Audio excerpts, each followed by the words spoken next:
Okay, so this is one out there for the sellers, the homeowners who would like to sell, but you know what?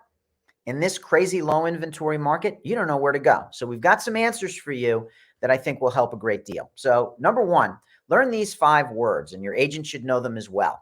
You can sell your home not knowing what you're going to buy, just like any other market, with these 5 simple words: subject to obtaining suitable property, which means you can extend the date on your listing right there publicly in the listing, saying we may need up to 3, 4, 5, 6, 9 months to sell. And in this market, buyers will trade a timeline for that kind of certainty.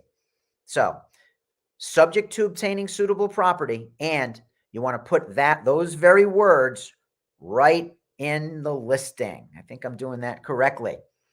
Also, for those who can, all right, 2 other options.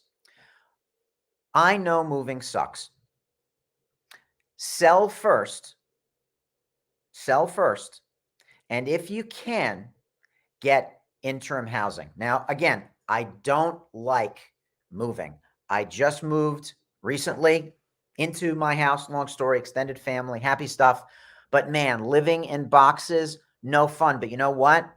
If there's $500,000, $1 million changing hands around here, and it's going to be where you're going to be for the next 10, 15, 20, 30 years, it's worth having a little inconvenience in the short term in order to find that next home for the rest of your life. Okay. So if possible, do sell first and find interim housing.